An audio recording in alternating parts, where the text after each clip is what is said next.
কোনো ভালো কথা বাদ নাই যেটার মধ্যে নাই। সূচনার মধ্যে সেখানে বলা আছে যে মানুষ একটা পরিপূর্ণ জীবন চায়, মানে অর্থাৎ ওনারা বাংলাদেশের প্রত্যেকটি মানুষ শিশুকে পরিপূর্ণ মানুষ হিসেবে গড়ে তুলতে চান। এটা একদম শুরুতেই কি করবেন তারা? নান্দনিক হবে, আনন্দময় হবে, সুখী অনুভূতি হবে, জীবিকার উপায় হবে, নিরাপত্তা হবে, ইত্যাদিতে বহু কথা আছে। কিন্তু কিভাবে সেটা নেই। অর্থাৎ এখন যে ব্যবস্থাটি চলছে, যে শিক্ষা ব্যবস্থাটি চলছে, পূর্ণত দূরে থাক, একটা বিকলাঙ্গ বা আধা মানুষ হওয়া তো সম্ভব না। তো ফলে সেই বিষয়গুলি নিয়ে কোনো আলোচনা নাই, এবং কিভাবে পরিবার, সমাজ, বৈশ্বিক প্রেক্ষাপট, অর্থপূর্ণ অবস্থান, এরকম ভারী ভারী বহু কথার মধ্যে যুক্ত আছে। ভালো ভালো কথার কোনো শেষ নেই, কিন্তু সবগুলি হলো অন্তঃসার শূন্য। এটা নিয়ে বিশদ আলোচনার সুযোগ নাই।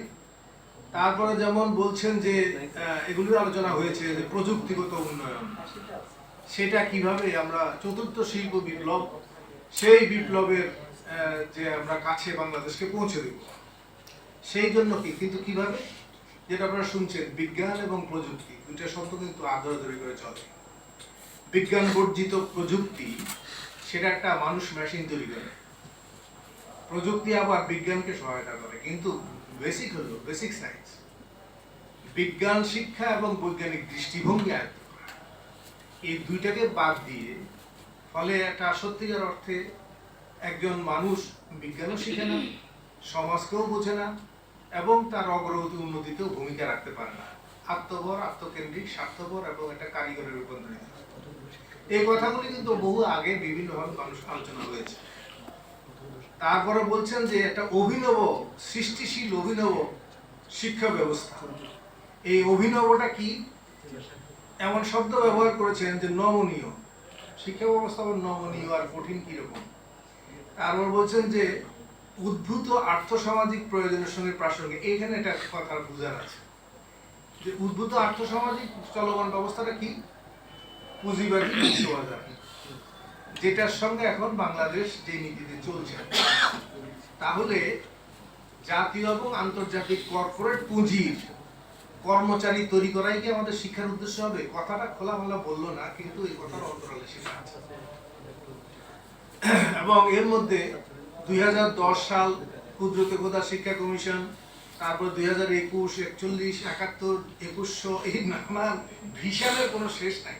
একবার 100 বছর পর্যন্ত এই ভিশন দিয়ে রাখা হয়েছে। তার সঙ্গে আবার বাংলাদেশের এই কার্যক্রম কি হবে? মুক্তিযুদ্ধের চেতনায় উদ্বুদ্ধ হবে, মুক্তিযুদ্ধের চেতনা উদ্বুদ্ধ হবে, এবং মানবিক মর্যাদা থাকবে, সামাজিক ন্যায় বিচার থাকবে, সাম্য। বললাম তো কোনো কথা পাবে, কিন্তু বাংলাদেশের মুক্তিযুদ্ধের যে মূল যে ঘোষণা ছিল, সেটা ছিল সাম্য, মানবিক মর্যাদা, সামাজিক ন্যায় বিচার। এবং স্বাধীনতার পরে যে সংবিধানের কথা এখানে বলা আছে, বলছেন যে মানবাধিকার, সংবিধান, আইন, ধর্ম, সংস্কৃতি ইত্যাদি ইত্যাদি অনেকগুলি কথা এখানে আছে। এর কোনোটাই আপনি খুঁজে পাবেন না। বাংলাদেশে বৈষম্য কি হারে বেড়েছে সেটা এই করোনা কালেই ধরেন না। করোনার সময় সেখানে 2.5 কোটি মানুষ দারিদ্র সীমার নিচে নেমে গেছে, আর 11,000 কোটিপতি তৈরি হয়ে গেছে। 1,92,000 বোধ হয় না, বাংলাদেশ ব্যাংকের আগে কোটিপতি তালিকা ছিল, এবং তার সঙ্গে 11,000 যুক্ত হয়ে গেছে। ওদিকে আবার 2.5 কোটি মানুষ দারিদ্র সীমার নিচে নেমে গেছে। ফলে এখানে যে কথাগুলি বলা হচ্ছে, যে এগুলি মুক্তিযুদ্ধের চেতনা বলি, সংবিধানের কথা যেগুলি বলা আছে, তাহলে আপনি সাম্য, বাংলাদেশের সাম্যটা কোথায় আছে? সমতার কথা বা শিক্ষাক্ষেত্রে বা সমতা কোথায়? এই যে বিষয়গুলি, যদি একটা মানুষকে পূর্ণ মানুষে পরিণত করতে হয়, তাহলে কি শিক্ষা চাই? মানব জাতি এ যাবৎকাল যা কিছু সৃষ্টি করেছে তার সঙ্গে পরিচিত করা, সেই শিক্ষাকে আত্মস্থ করে জ্ঞান নতুনভাবে সৃজন করা, এবং সেটা সমাজে মানুষের কাছে সেটাকে বিতরণ করা। এই যোগ্যতা ক্ষমতা সম্পন্ন করতে পারলেই একজন মানুষ আজকের যুগে পূর্ণ মানুষ হবে। তাহলে সেগুলো নিয়ে হয়তো অনেক ডিবেট থাকতে পারে, অনেক কথা থাকতে পারে, কিন্তু আগে একটা সময় ইংরেজরা এখানে এন্ট্রান্স চালু করছিল। এন্ট্রান্স মানে 10 বছর পড়লে entrance, entry into the kingdom of knowledge, অর্থাৎ জ্ঞানের রাজ্যে একজন মানুষ যদি ঢুকতে চায়, বিচরণ ম্যাট্রিক হলো, সেটা হলো একজন মানুষ যদি জ্ঞানের রাজ্যে ঢুকতে চায় তাহলে অন্তত 10 ক্লাস তার পড়তে হবে, 10 বছর পড়তে হবে। এটা পড়া ছাড়া সে ওই ঢুকতে পারবে না। আমরা এখন বলছি আসলে 14 ক্লাস লাগবে, 14 বছর লাগবে। জ্ঞান বিজ্ঞানের বিস্তারের আজকের যুগে 14 বছর এটা এই পড়াশোনা ছাড়া, কিন্তু সে পড়াশোনা হবে কিভাবে? তাহলে যারা প্রি প্রাইমারি বলছেন, একটা শিশু কিভাবে বেড়ে ওঠে, আবার প্রাইমারি স্টেজে স্তরে একটা শিশু কিভাবে সে নিজের মধ্যে পূর্ণতা লাভ করবে, এবং পরবর্তীকাল আরো উচ্চ ধাপে যখন সে যাবে তখন কিভাবে সে অপরাপর গুণাবলী আয়ত্ত করবে, কিভাবে সে একদিকে আত্মীকরণ করবে এবং এক পর্যায়ে গিয়ে সে সৃজন করবে, সৃষ্টি করবে। তো এই যে ধাপগুলি নিয়ে দুনিয়ার বিভিন্ন দেশে কথাবার্তা আছে, আমাদের দেশও বিজ্ঞজনেরা নানান কথা বলেছেন, কিন্তু এর ধারে কাছে আমাদের শিক্ষা নাই। কিন্তু কথার মধ্যে, এবং এইটা যেমন ধরেন আমরা কুদ্রুতকতার শিক্ষা 72 সালে যখন হয়, অনেক ভালো কথা, এবারও অনেক ভালো ভালো কথা এখানে আছে। দেখেন ক্ষুধা কমিশনে সেখানে বলা হয়েছিল লক্ষ্য ও উদ্দেশ্যগুলি। একে বলছে শিক্ষা ব্যবস্থা একটা জাতির আশা আকাঙ্ক্ষা রূপায়ণের ও ভবিষ্যৎ সমাজ নির্মাণের হাতিয়ার। কাজেই দেশের কৃষক, শ্রমিক, মধ্যবিত্ত সহ সকল শ্রেণীর জনগণের জীবনে নানা গুরুত্বপূর্ণ প্রয়োজনের উপলব্ধি জাগানো, নানাবিধ সমস্যার সমাধানের যোগ্যতা অর্জন, তাদের বাঞ্ছিত নতুন সমাজতান্ত্রিক সমাজ সৃষ্টির প্রেরণা সঞ্চারী আমাদের শিক্ষা কমিশনের প্রধান দায়িত্ব, লক্ষ্য। কথাগুলি খেয়াল করবেন, সমাজতান্ত্রিক সমাজ নির্মাণ করবেন এই ইয়ে দিয়ে। 1-2 বলছে শিক্ষার মাধ্যমে জাতীয়তাবাদ, সমাজতন্ত্র, গণতন্ত্র, ধর্মনিরপেক্ষতা বোধ শিক্ষার্থীর চিত্তে জাগ্রত ও বিকশিত করে তুলতে হবে এবং তার বাস্তব জীবনে যাতে সম্যক প্রতিফলন ঘটে সেদিকে দৃষ্টি রাখতে হবে। 1-5 দীর্ঘদিনের শোষণ জর্জরিত সমাজে দ্রুত সামাজিক রূপান্তর অগ্রগতির জন্য শিক্ষাকে বিশেষ হাতিয়ার রূপে প্রয়োগ করতে হবে। সাম্যবাদী গণতান্ত্রিক সমাজ সৃষ্টির স্বার্থে সকল নাগরিকের মেধা ও প্রবণতা অনুযায়ী শিক্ষা লাভের সুযোগ সুবিধার সমতা বিধান দ্বারা জাতীয় প্রতিভার সদ্ব্যবহার সুনিশ্চিত করতে হবে। এই হলো আপনার মুখবন্ধের মধ্যে লেখা। কাজটা করেছে কি? কাজটা করেছে 1 নম্বরে, যারা উচ্চশিক্ষা থেকে লাভবান হওয়ার যোগ্যতা প্রমাণ করতে পারবে শুধুমাত্র তাদের জন্য উচ্চশিক্ষার ব্যবস্থা করা প্রয়োজন। তো মিলল? আগের কথার সঙ্গে কোনো মিল আছে? তাহলে এটাই কিন্তু ছিল যে শরীফ কমিশন যেটার বিরুদ্ধে ছাত্ররা আন্দোলন করলো 1962 সালে, সেই শরীফ কমিশনের যে প্রস্তাবনা এটারই বাংলা অনুবাদ। এবং আরেকটা শুনেন, 2 নম্বরে বলছে শিল্পে মূলধন বিনিয়োগকে আমরা যে নজরে দেখি অনেকটা সেই নজরে শিক্ষা বাবদ অর্থ রেখে দেখার যৌক্তিকতা প্রতীয়মান হয়। হইলো কথাটা? তাহলে এর মধ্যে বলছেন যে আবার সাম্য তৈরি করবেন, সমতা তৈরি করবেন, সব শিক্ষিত করবেন, আর এখানে এসে বলছেন শিল্পে মূলধন বিনিয়োগকে যে নজরে দেখি সেই নজরে শিক্ষা বাবদ অর্থ রেখে দেখার যৌক্তিকতা। এটাও কিন্তু শরীফ কমিশনেরই একটা অনুবাদ। 3 নম্বরে বলছেন মাধ্যমিক ও কলেজ শিক্ষা সম্পর্কে আমরা সুপারিশ করি যে এর ব্যয়ের শতকরা 50% ছাত্র বেতন হতে আদায় করা হোক। অন্যান্য উৎস থেকে যা পাওয়া যাবে তা সহ সরকারি বাকি 50% বহন করুক। বিশ্ববিদ্যালয় শিক্ষার ক্ষেত্রেও আশা করা যায় যে ছাত্র বেতন বর্ধিত করা হবে এবং জনসাধারণকে সেই অনুপাতে ত্যাগ স্বীকার করতে হবে। বুঝলে তো? তাহলে এর আগে যে ঘোষণা প্রিয়াম্বলের তার সঙ্গে তার ইয়েটা সিদ্ধান্ত এক্স্যাক্টলি এইবারের বিষয়টাও তাই। এবারও এখানে যেসব কথাগুলি বলা আছে সেই কথাগুলির সঙ্গে ধারে কাছে কোনো মিল নেই যেটা ই করেছে। যেমন এই যে মুক্তিযুদ্ধের চেতনায় উদ্বুদ্ধ মূল ভিত্তি, এই যে 3 ধারার শিক্ষার কথা বলছে, 3 ধারার শিক্ষা, 3 ধারাটা অশিক্ষা কুশিক্ষা বলে কোনো ধারার মধ্যে কোনো প্রকৃত শিক্ষা নাই, এটা ওনাদের আলোচনাতে পরিষ্কার শুনেছেন। তাহলে একটা সাধারণ শিক্ষা, সেটার মধ্যে আবার 11 ছিল, অন্তত 13 বার হয়েছে প্রাইমারি ইয়েতে, ওই যেটা জেনারেল এডুকেশনের ধারাটা। এর মধ্যে একটা ইংলিশ মিডিয়াম, ইংলিশ ভাষা, আর একটা হলো মাদ্রাসা। এই 3টার মধ্যে উদ্দেশ্যগুলি সেগুলি আমি এই বিষয়টা আলোচনা যাব না। প্রথম কথা হলো যে 11টা যে ধারা, যেটা উপধারা যেগুলি হইল, এই 11টা কিন্তু কোনো কোনো ক্ষেত্রে সাংঘর্ষিক এবং কোনো কোনো ক্ষেত্রে সেগুলি বিকৃত, অসম্পূর্ণ, এরকম কি আছে সেগুলি সুনির্দিষ্টভাবে দেখানো যাবে।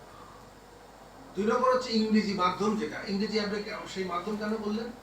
আন্তর্জাতিক ভাষা হিসেবে ইংরেজির মাধ্যমে জ্ঞান বিজ্ঞানের সঙ্গে পরিচিত হওয়া, নাকি কর্পোরেট যে হাউস তার কর্মচারী হওয়া।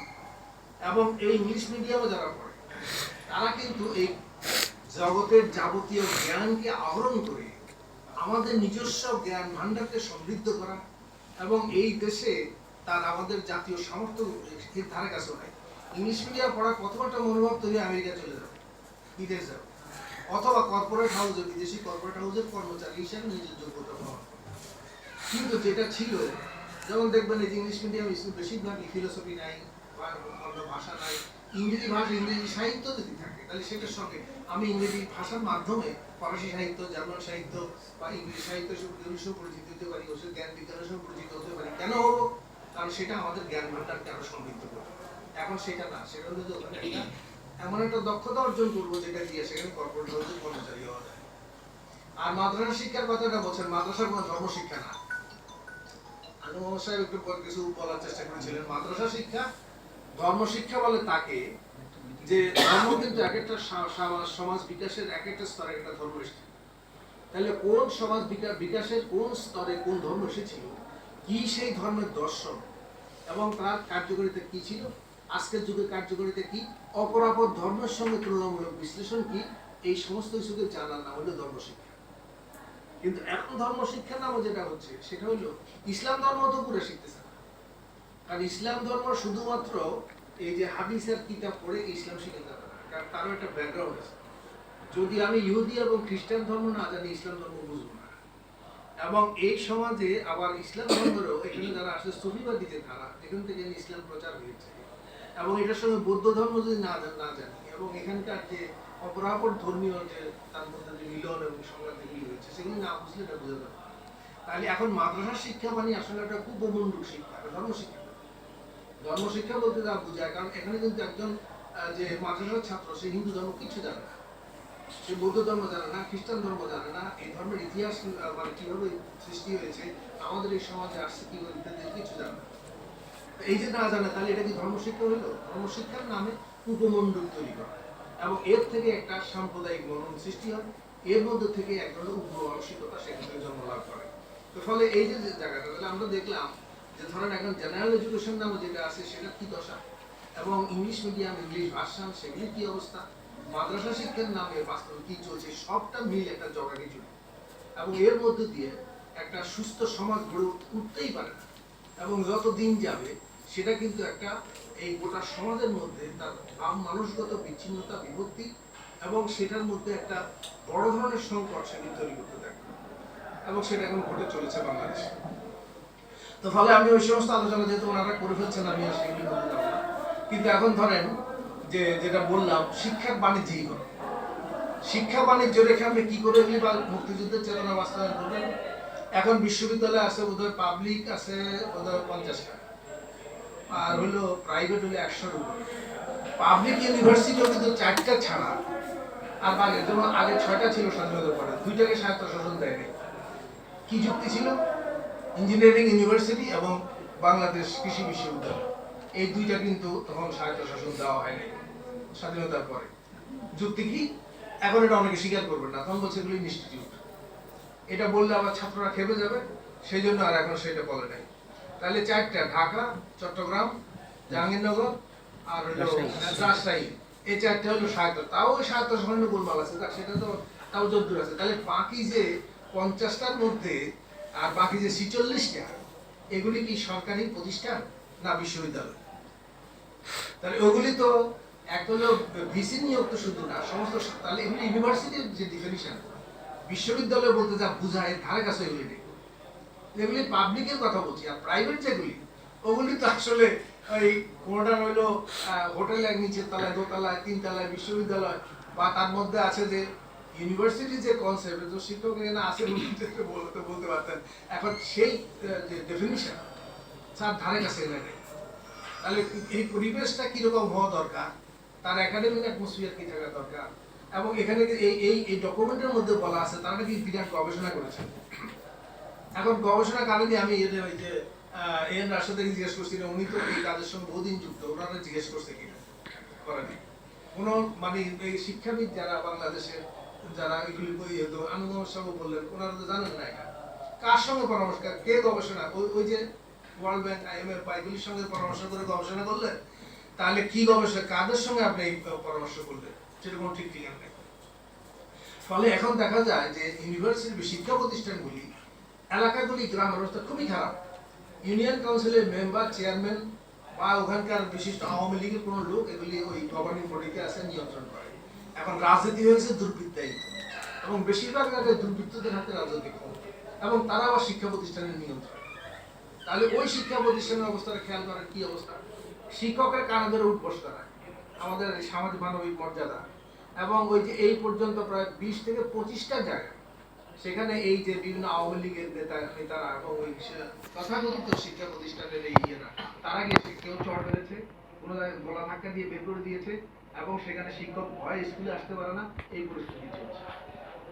তো ফলে এখানে যে গণতন্ত্রায়ন, প্রতিষ্ঠানের যে গণতন্ত্রায়ন তার ধারে কাছে নাই, দেশেই গণতন্ত্র নাই। এবং যেটা হলো গণতন্ত্র তো এখন পুঁজিবাদী দুনিয়াতেই নাই, সে কিন্তু নিয়মতান্ত্রিক ক্ষমতা হস্তান্তরকে গণতন্ত্র হিসেবে তার মোড়ক দিয়ে যেটা চলে সেটাও তো বাংলাদেশে নেই। আমরা রাত্রেবেলা ভোট করতে হয়, তো সেটা বুঝলাম, কিন্তু শিক্ষা প্রতিষ্ঠানের গণতন্ত্র বহু পারিবারিক কথা বলা আছে। তাহলে কোথায় গণতন্ত্র? আপনার পাবলিক বিশ্ববিদ্যালয় তো 46টা প্রায় পাবলিক ইউনিভার্সিটি চলতেছে, তার ডেমোক্রেটাইজেশন নেই। তারপরে বাকি যেগুলি আছে প্রাইভেট যেগুলি আছে সেগুলি ইউনিভার্সিটির সংজ্ঞার মধ্যেই আসে, এবং যে সমস্ত জাতীয় বিশ্ববিদ্যালয় কলেজ যেগুলি আছে সেই কলেজগুলি পরিচালিত হচ্ছে কিভাবে, তার মধ্যে কোনো ডেমোক্রেটিক ইয়ে নেই। তারপরে যেগুলি স্কুলগুলি আছে সেগুলির অবস্থা আরো খারাপ। এখন ওটা বলছেন বিজ্ঞান শিক্ষা দিবেন, বিজ্ঞানের শিক্ষক দিতে নাই। ওই যে এক স্কুলে ইয়েটা বলছে স্লাইড ক্যালিভার্স, ওই যে একটা অর্ডিনারি, এটা হলো প্রাইমারিতে 5-6 এ পড়ে পোলাবানি, এটা জং ধরে আছে পড়ে আছে সারা এটা নাকি ওটা ওই পোলাবানি খেলে, এটা নিয়ে ওটার মধ্যে জং ধরে পড়ে আছে। এগুলি কোনো বিজ্ঞানের যন্ত্রপাতি না, আধুনিক যন্ত্রপাতি বলে তারা বোঝায় সেখানে 99% স্কুলের মধ্যে, কলেজেই নেই। ল্যাবরেটরি ইকুইপমেন্টস এর জন্য যে ধরনের কেমিক্যালস থাকা দরকার, যে ইনস্ট্রুমেন্টগুলি থাকা দরকার, অন্তত এই স্ট্যান্ডার্ডে তার 99% এর মধ্যে সেগুলি নাই।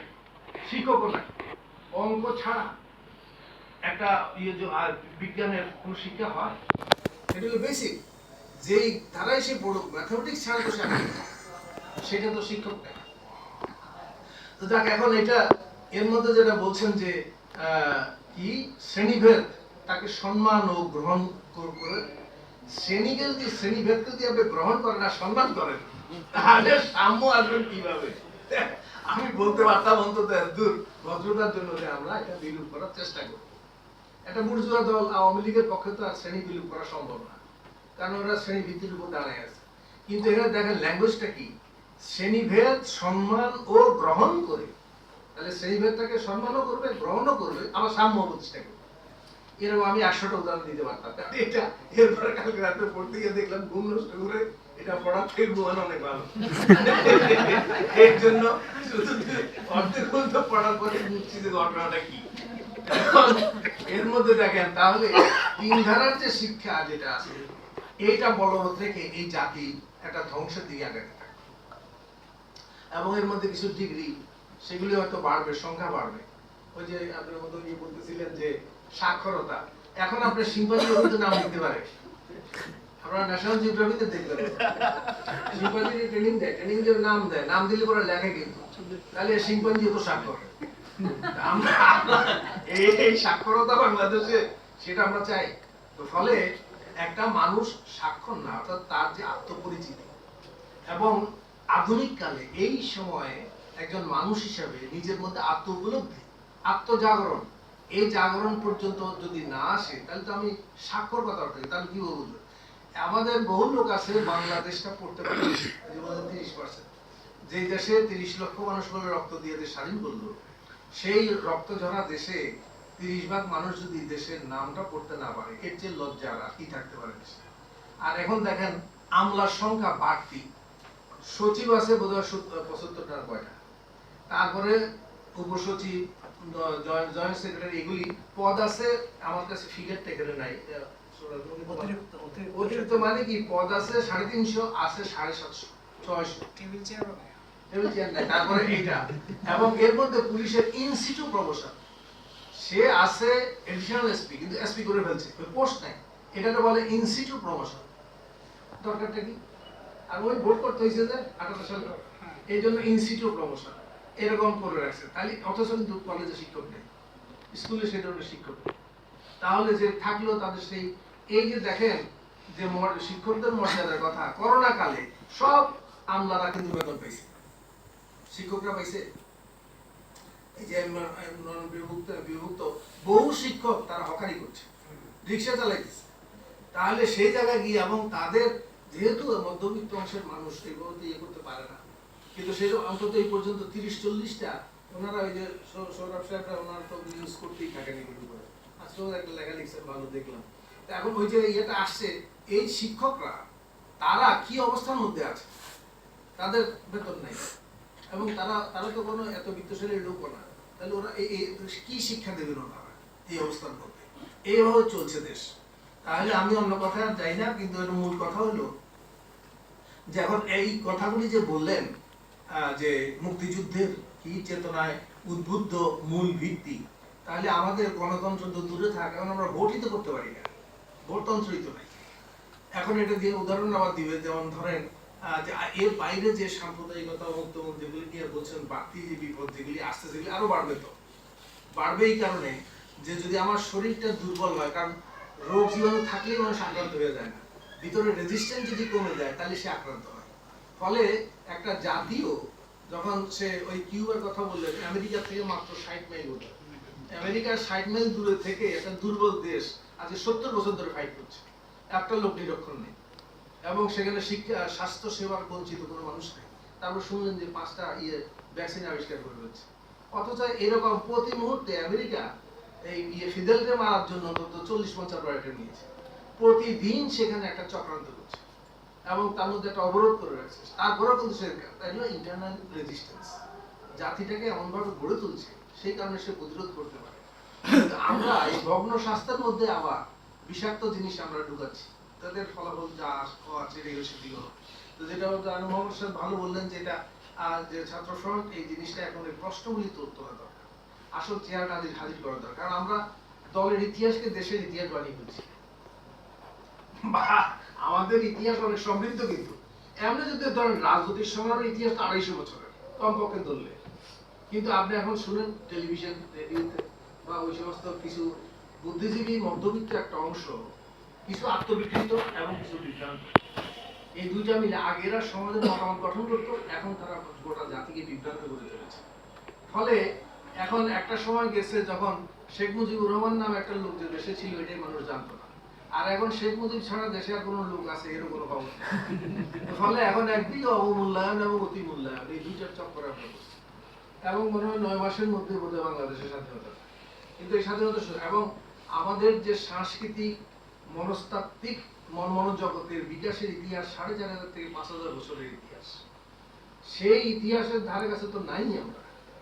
এবং এই যা বর্তমানে যে জায়গায় এসে আমাদের যুব সমাজকে নেওয়া হচ্ছে, যে জায়গায় এটা যে কি অবস্থা হবে, এবং ধরেন যে পাকিস্তান আমলে বা ওই সময় 60-এর দশকও, এই যে আজকে তাদের দেখছেন এরা কিন্তু সেই সময় প্রোডাক্ট। আজকে ওনাদের যে অবস্থানটা, যে চারিত্রিক দৃঢ়তা বলি, তাদের জ্ঞান বলি, তাদের সমস্ত কিছু, এগুলো কিন্তু সেই সময় সংগ্রামের ফসল হিসেবে আসছে। কিন্তু আজকে যে জেনারেশন তৈরি করা হচ্ছে, এই যে কোন জায়গায় যাবে, এখনই তো আপনারা যেটা দেখতে পাচ্ছেন যে বিশ্ববিদ্যালয়ের প্রাইভেট পাবলিক ইউনিভার্সিটিরও কিছু ভিসি, এর মধ্যে বোধহয় 10-15 জনের বিরুদ্ধে তো চুরি দুর্নীতি বিভিন্ন অভিযোগ চলছে। তো ফলে এরকম একটা অবস্থা, যেটা বিশ্ববিদ্যালয় মানে কি, একটা সমাজের মধ্যে একটা সর্বোন্নত একটা মর্যাদা একটা প্রতিষ্ঠান, সেই প্রতিষ্ঠানের সর্বোচ্চ ইয়ে যদি মানুষরা বসে থাকেন, তাহলে তাদের এই অবস্থা সেই জায়গায় গেছে। তাহলে সমস্ত জায়গায় একটা ধস হয়ে যাচ্ছে। আমি আর কথা বাড়াচ্ছি না, এখন এটা একটা নবজাগরণ লাগে। আমরা ওই সমাজতান্ত্রিক ছাত্র ফ্রন্টের এই যে 1999 সালে একটা 6 দিন ব্যাপী একটা ইয়ে হয়েছিল, আমরা চিন্তিত করতে, সেই জায়গায় এসে কিন্তু 128 জন শিক্ষাবিদ এবং সমাজের বিভিন্ন স্তরের মানুষ তারা মতামত দিয়েছিলেন, এবং সেই মতামত যে দিয়েছিল এগুলো কোনোটাই কিন্তু বাস্তবে দূরে না, তার থেকে অনেক দূরে দেশে। ফলে এটাকে আবার একটা নবজাগরণ সৃষ্টি করতে হবে, যুব সমাজের মধ্যে এই ধারণাটা নিয়ে আসতে হবে, জাতিকে ধ্বংসের দিকে পরিচালিত করা হচ্ছে, এবং এর হাত থেকে বাঁচানো যদি শিক্ষা বা না বাঁচলে এই ধ্বংসের হাত থেকে বাঁচানো যাবে না। সেই লড়াইটা আমাদের শুরু করা দরকার। এই আহ্বান আপনাদের প্রতি রেখে যারা আলোচনা করছেন তাদের আবারও তাদের অভিনন্দন শুভেচ্ছা জানিয়ে আমি শেষ করছি। আপনাদের ধন্যবাদ।